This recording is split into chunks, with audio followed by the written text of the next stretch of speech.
오늘 이 말씀을 통해서 다시 한번 우리가 같이 나누면서 저와 우리 성도님들이 정말 우리 주님 나라 가는 그날까지 끝까지 신앙생활 승리할 수 있기를 예수 이름으로 축원합니다. 그러면 어떻게 바울처럼 우리가 끝까지 승리하는 이 겸손한 신앙이 될 수 있느냐? 첫째는 하나님의 은혜를 깨달아야 되는 것입니다. 여러분, 오늘 이 본문 말씀을 보면은 바울이 자기를 어떻게 소개합니까? 8절에 보면 맨 나중에 만삭되지 못하여 난 자 같은 내게도 보이셨느니라. 만삭되지 못했다. 이 한국말로는 팔싹둥이 아닙니까? 이 팔싹둥이라는 건 8개월 만에 태어났다는. 그랬을 때 뭐예요? 약간 모자라다라는 사람을 이렇게 표현할 때 팔싹둥이 이렇게 묘사하잖아요. 그러니까 사도 바울은 자기는 정말 부족한 사람이라는 거죠. 그래서 9절 말씀을 보면 나는 사도 중에 지극히 작은 자다. 그러니까 정말 내가 다른 사도들과 이렇게 비교해 보더라도 자기는 정말 사도가 될 만한 그런 이 깜이 아니야. 그런 인물이 아니야. 그렇게 부족한 사람이라는 거예요. 왜? 자신은 교회를 핍박했던 사람이었다는 거예요. 그래서 9절 말씀을 보면 나는 사도 중에 지극히 작은 자라 내가 하나님의 교회를 핍박하였으므로 사도라 칭함을 받기에 감당치 못할 자로. 그래서 자신은 정말 죄인 중에 괴수라는 거예요. 디모데전서 1장 15절 보면 밑보다 모든 사람이 받을 만한 이 말이요 그리스도 예수께서 죄인을 구원하시려고 세상에 임하셨다 하였도다. 죄인 중에 내가 괴수니. 여기서 이 죄인 중에 내가 괴수다, 이 말은 과거체로 사용되어진 것이 아니고 지금도 역시 내가 정말 죄인임을 지금 느끼고 있다고 하는 것을 표현하고 있는 거예요. 그러니까 지금 사실 용서함을 받고 이렇게 복음을 전하는 사도가 되었지만 사실은 주님 앞에나 사람 앞에서 감히 얼굴을 들 수 없을 만큼 참 송구한 이런 죄인임을 자기는 지금 느끼고 있다는 겁니다. 여러분, 자기 자신이 이렇게 정말 죄인임이 깨달아진다는 것은 하나님의 은혜를 받아야만 가능한 겁니다. 하나님의 은혜를 받으면 받을수록 자기 본전이 무언지를 알게 되는 거죠. 바울이 그렇다는 거예요. 자기는 정말 자기가 진 죄가 너무 커서 정말 하나님 앞에 너무 부끄럽지 않을 수 없다는 거예요. 하나님의 교회가 어떤 교회냐, 그 교회를 얼마나 그렇게 핍박을 많이 하고, 그리고 교회에 그렇게 귀한 기둥 같은 이 스데반 집사님을 돌로 쳐 죽이는데 가장 앞장섰던 사람. 그래서 사도행전 26장 11절에 보면 또 모든 회당에서 여러 번 형벌하여 강제로 모독하는 말을 하게 하고 저희를 대하여 심히 격분하여 외국성까지도 가서 핍박하였고. 그러니까 보통 사도 바울이 그렇게 교회를 핍박한 게 아니에요. 디모데전서 1장 13절에는 내가 전에는 회방자요 핍박자요 포행자였다. 이 회방자란 말은 하나님의 이름을 모욕하는 사람. 그러니까 그렇게도 죄인인, 그런데 자기가 사도가 돼서 또 안디옥 교회의 담임 목사가 됐고 또 선교사로 전 세계에 나가서 복음을 전하면서 교회들을 세우고 그리고 많은 제자들을 세우는 이런 모든 사역을 지금 하고 있는 것은 내가 하는 게 아니라는 거예요. 이 모든 것은 다 하나님의 은혜라는 겁니다. 이 은혜를 깨달은 거예요. 그래서 10절 말씀 보면 그러나 나의 다 된 것은 하나님의 은혜로 된 것이니 내게 주신 그의 은혜가 헛되지 아니하여 내가 모든 사도보다 더 많이 수고하였으니 내가 아니요 오직 나와 함께 하신 하나님의 은혜로라. 자기가 잘나서 자기 힘으로 이렇게 위대한 사역들을 하고 있는 것이 아니고 이 모든 것이 정말 하나님의 은혜라는 것. 사도 바울은 육신적으로는 사실 자랑할 만한 것이 많은 사람이었죠. 당대 유명한 가마리엘에게서 학문을 배운 사람, 그리고 그는 바리새인이었습니다. 바리새인이라는 것은 유대인들에게서는 가장 존경받는 그런 율법사였죠. 그는 헬라 철학의 석학이었습니다. 그리고 로마 시민권까지도 가지고 있는 사람. 그러니까 모든 면에서, 어떤 면에서 보면 자랑할 만한 것들이 많이 있었죠. 그런데 자기를 팔싹둥이, 그리고 지극히 작은 자, 부족한 사람이라고 이렇게 여기면서 사역을 할 수 있던 것이 뭐냐? 하나님의 은혜를 깨달은 거예요. 여러분, 하나님의 은혜 깨달아야 됩니다. 하나님의 은혜를 깨닫게 되어지면 자기가 한없이 작게 보여지는 거예요. 한없이 부족한 것이 느껴지는 겁니다. 자, 요아스나 이 아마샤나 이 우시아가 왜 교만하게 됐어요? 은혜를 잊어버렸다니까요. 아니, 자기가, 요아스가 어떻게 왕이 될 수 있습니까? 아니, 어떻게 이 아마샤나 우시아가 그렇게 통치를 잘할 수 있었냐? 전적인 하나님의 은혜였는데 이 은혜를 잊어버렸습니다. 배은망덕하게 된 그 이유가 뭐예요? 교만했단 말이에요. 그래서 우리는 하나님의 은혜 잊어버리면 안 됩니다. 하나님의 은혜 속에 하나님의 은혜를 유지할 수 있는 비결은 겸손한 삶이 되어지는 건데, 그 은혜를 깨달아야 우리는 한없이 겸손한 가운데 주를 섬길 수 있는 줄로 믿습니다. 어느 재벌집에, 회장집에 집이 얼마나 잘 이렇게 젖었겠어요. 그런데 리빙룸 한가운데에다가 이 지게 있잖아요. 지게를 진열을 해놨다는 겁니다. 그러니까 오는 사람마다 그게 보여지는 겁니다. 아, 이게 뭐죠? 예, 제가 원래 서울역에서 지게꾼이었습니다. 제가 지게꾼으로 사람들의 짐을 실어 나르던 지게꾼이었는데, 그걸로 시작해서 운수업으로 성공했고, 그래서 나는 이 지게를 보면서 원래 나는 지게꾼이었. 우리 자식들한테도 너 아버지 지게꾼이었어. 좀 더 겸손하게 살아보려고 그런다. 사랑하는 성도 여러분, 사람들은요 자기가 다 잘난 줄 아는 거예요. 자기가 다 잘해서 된 줄 아는 거예요. 모든 것이 하나님의 은혜로 된 것을 깨달아야 되는 거예요. 그래야 끝까지 겸손하게 신앙생활 승리할 수 있는 줄로 믿습니다. 두 번째는 자신을 쳐서 주님께 복종시켰습니다. 사도 바울은 자기가 이렇게 겸손하게 신앙생활을 하게 된 또 하나의 그 비결이, 은혜가 뭐냐면, 하나님께서 자기에게 큰 은혜를 주셨는데 그게 바로 육체의 가시였다는 거예요. 이 고린도 후서 12장 7절 말씀 보면, 여러 계시를 받은 것이 지극히 크므로 너무 자고하지 않게 하시려고 내 육체의 가시 곧 사단의 사자를 주셨으니 이는 나를 쳐서 너무 자고하지 않게 하려 하십니다. 사도 바울은 너무 많은 계시를 받은 거예요. 여러분, 그가 계시를 받았기 때문에 성경을 13권이나 쓸 수 있어요. 그것이 다 하나님께로부터 정말 직접 받은 것들이란 말이에요.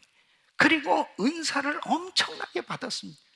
그를 통해서 얼마나 많은 사람들이 정말 치유를 받는 이런 역사들이 일어났죠. 그는 3층 천국을 아주 투어를 했다니까요.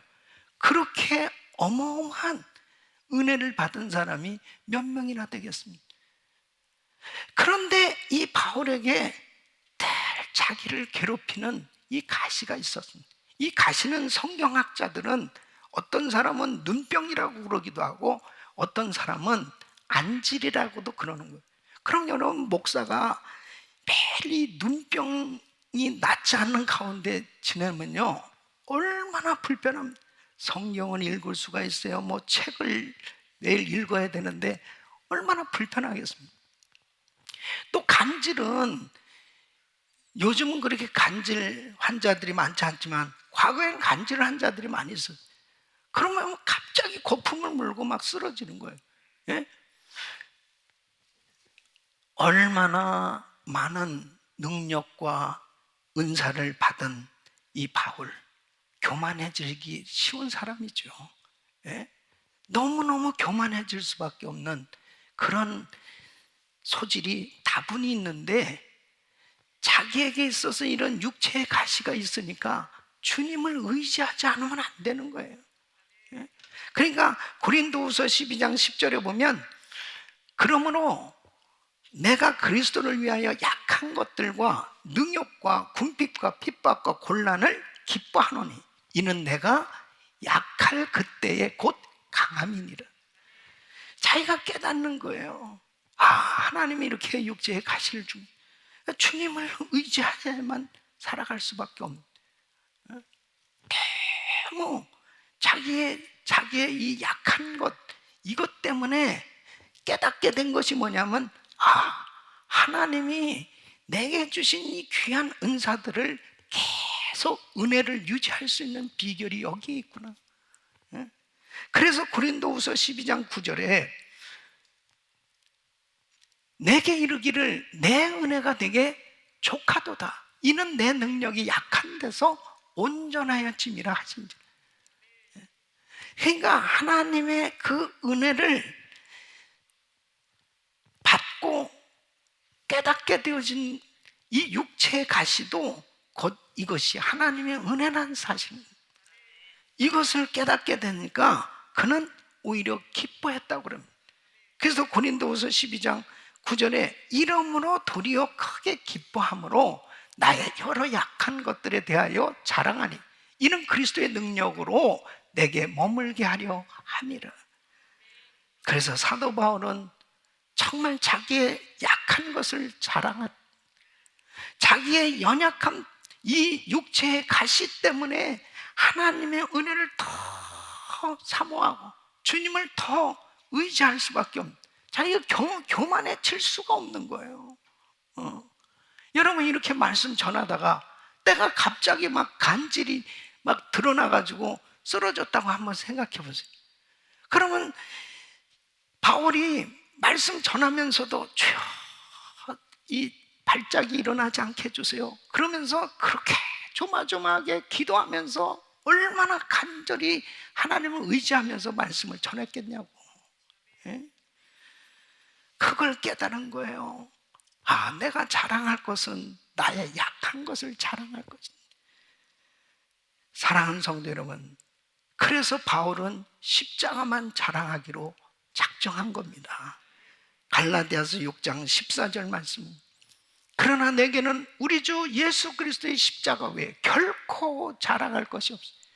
그리스도로 말미암아 세상이 나를 대하여 십자가에 못 박혀 내가 또한 세상을 대하여 그러하리라. 그래서 바울은 자기가 교만해지려고 하면 자신을 쳐서 주님 앞에 복종시키는 이런 훈련을 끊임없이 한 겁니다. 그러니까 요즘 이 북경에서 올림픽, 그 동계올림픽이 열리고 있잖아요. 각 나라에서 가장 잘하는 선수들만 다 모인 겁니다. 전 세계에서. 그러면 그 선수들이 자기 종목에 대해서 4년 동안 얼마나 열심히 준비를 했겠습니까? 마실 거, 먹을 거, 자는 거, 모든 것 절제하면서 오로지 이 올림픽에 그냥 목숨을 걸면서 그렇게 지냈을 거예요.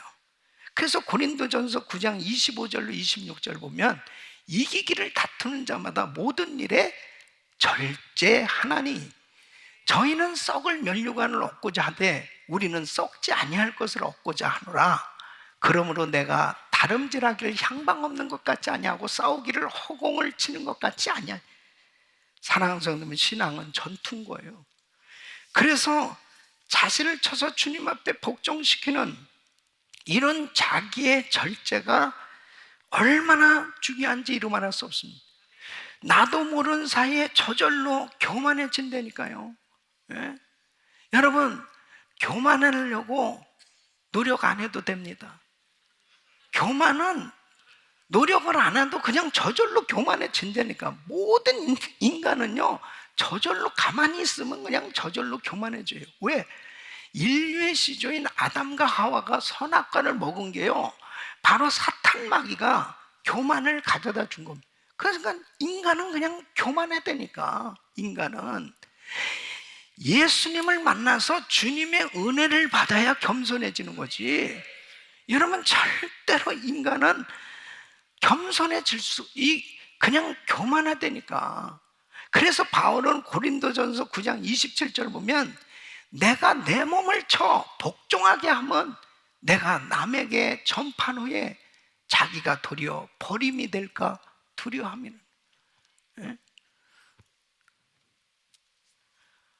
사도 바울은 이 육체의 가시를 하나님이 주신 걸 감사했던 거예요.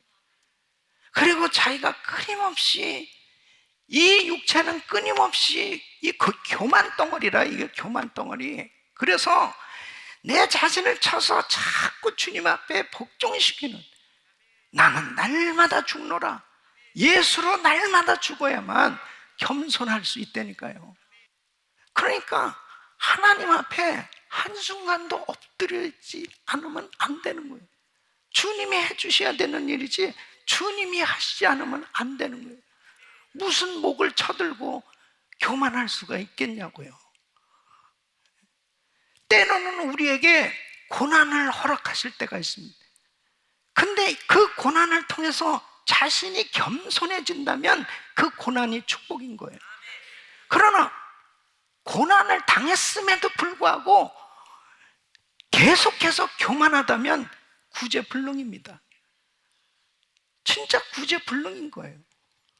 하나님이 내게 고난을 허락하셨을 때 하나님을 더 의지할 수 있는 겸손한 사람이 된다면 그 고난은 우리 인생의 축복의 터닝 포인트가 될 것입니다. 사도 바울은 그걸 깨달은 거예요. 나에게 육체의 가시, 이 질병이 안 낫는 것도 감사하고, 나에게 병이 있는 것도, 고난이 있는 것도 감사하고, 우리 주님을 더 그 고난 때문에 의지하면서 주를 섬길 수 있는 것, 이 자체가 은혜라는 사실을 깨닫고 그는 평생 겸손한 신앙을 유지할 수 있었던 걸 볼 수 있습니다. 우리 사랑하는 성도 여러분, 날마다 우리 자신을 쳐서 주님 앞에 복종시키는 겸손한 신앙이 될 수 있기를 축원합니다. 세 번째는 주님을 닮으려는 목표를 가져야 되는 것입니다. 사도 바울은 자신이 하나님 앞에 예수님을 닮아가야 되겠다. 우리가 신앙생활 하게 되면 우리 삶의 목표는 주님을 닮는 거잖아요. 근데 우리 주님의 성품은 마태복음 11장 29절 말씀 보면, 나는 마음이 온유하고 겸손하니 나의 멍에를 메고 내게 배우라. 그러면 너희 마음이 쉼을 얻으리니. 그러니까 우리 마음에 쉼을 얻으려면 주님의 마음을 품어야 되는 거예요. 그런데 바로 우리 주님은 겸손하신 분이라. 이 겸손이 뭐예요? 남을 존중하고 스스로를 낮추는 자세가 겸손이지. 그러면 우리 예수님이 정말 가장 겸손을 표현하신 것이 뭐냐? 두 가지입니다. 하나는 바로 인카네이션, 성육신 하신 거예요. 또 하나는 예수님이 십자가에서 죽으신 겁니다. 그러니까 우리 예수님께서 하나님이신데 인간으로 이 땅에 오신 자체가 가장 큰 겸손이셨습니다. 하나님이신 분이 십자가에서 자신을 내어주신 이 죽으심이 겸손이었습니다. 그래서 빌립보서 2장 5절로 8절 보면 너희 안에 이 마음을 품으라 곧 그리스도 예수의 마음인 그는 근본 하나님의 본체시나 하나님과 동등됨을 취할 것을 여기지 아니하시고 오히려 자기를 비워 종의 형체를 가져 사람들과 같이 되었고 사람의 모양으로 나타나셨음에 자기를 낮추시고 죽기까지 복종하셨으니 곧 십자가에 죽으심이라. 하나님의 아들이 인간이 되셨다. 상상할 수 없는 겸손이죠.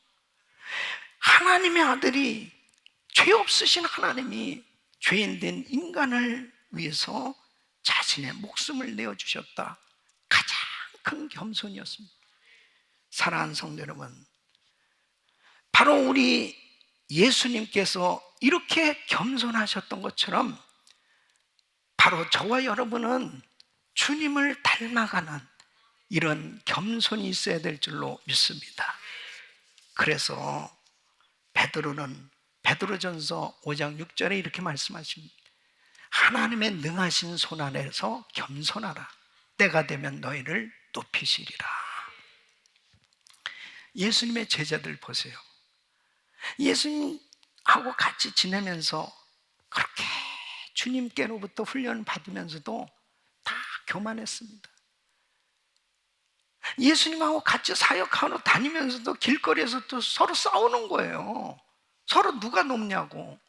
아마 제일 큰 소리 친 사람이 베드로일 겁니다. 베드로. 야, 누가 나이가 제일 많아? 야, 누가 먼저 제자 됐어? 그러면 서로 싸우는 거예요. 그러니까 우리 예수님께서 야, 높아지기 원하느냐? 그들의 종이 되라.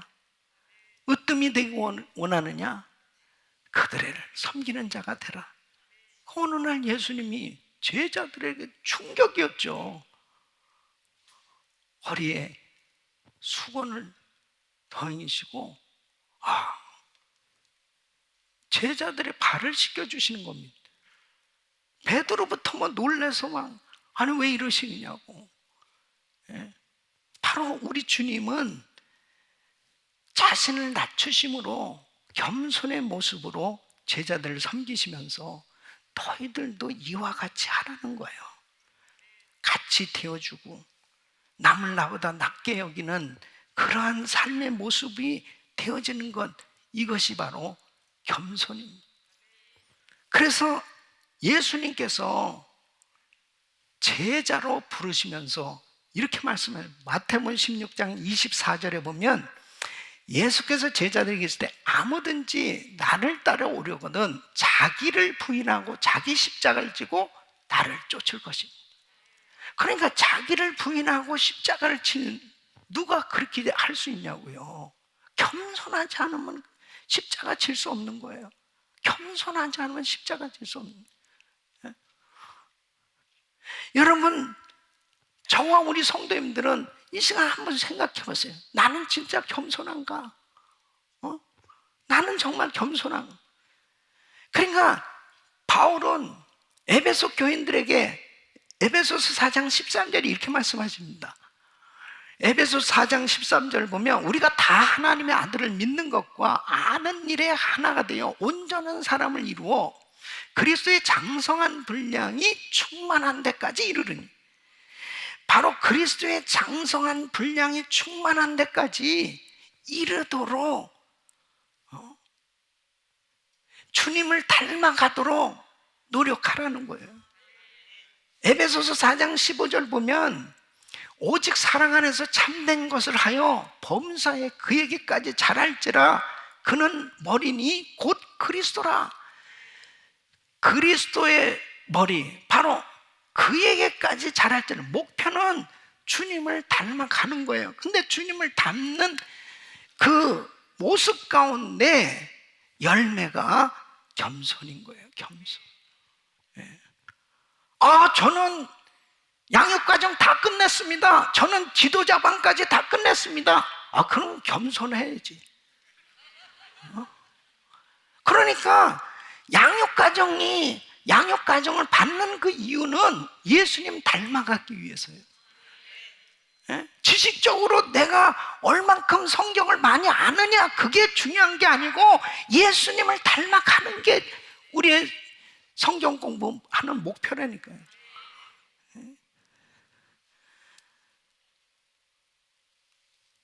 주님을 목표로 하니까 매일 부족함을 느낄 수밖에 없는, 너무 주님 앞에 죄송. 아유, 나는 아직도 멀었구나. 나는 아직도 그러니까 고린도전서 10장 12절 말씀 보면 그런즉 선줄로 생각하는 자는 넘어질까 조심.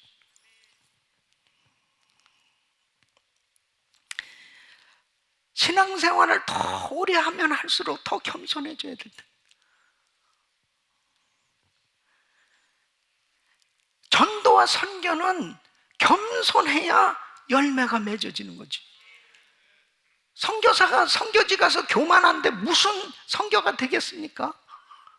그들과 같이 되어주고 그들의 아픔과 그들의 어려움을 이해하면서 예수님처럼 같이 되어줬을 때 선교가 되는 것이지, 그러지 않고서는 선교가 되지 않지 않습니다.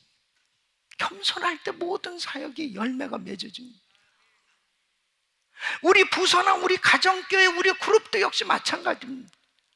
성도들이 다 겸손하면 그 가정교회는 부흥이 일어나게 돼 있는 거죠. 그 공동체는 부흥이 하나님의 영광을 보게 되는 거예요. 이렇게 팬데믹이 길어지면서 사람들이 이상하게 변해지기 시작하는 겁니다. 가정도 그렇고 교회 생활도 그렇고 자녀 교육도 그렇고 정말 뭐 하나 정상적으로 제대로 되는 것이 없는 이런 상황 속에서 예수님 닮아가지 못하면 우리는 다 망하는 거예요. 예? 실패할 수밖에 없는 것입니다. 나는 정말 주님처럼 겸손해지려고 노력하고 있나? 사랑하는 성도 여러분, 저와 여러분은 주님 나라 가는 그날까지 겸손하게 신앙생활 끝까지 승리해야 될 줄로 믿습니다. 하나님의 은혜를 잊으면 안 돼요. 날마다 이 교만 덩어리는 내 자신을 쳐서 주님 앞에 복종시키는, 끊임없이 하나님 앞에 때로는 금식도 하고 때로는 절제하면서 주님께 더 가까이 하면서 주님을 닮아가려고 노력할 때 하나님께서 주시는 은혜로 우리의 신앙에 늘 은혜가 있고, 그리고 하나님의 영광을 드러내는 승리의 삶이 될 줄로 믿습니다. 이런 은혜가 우리 모두에게 임하기를 축원합니다.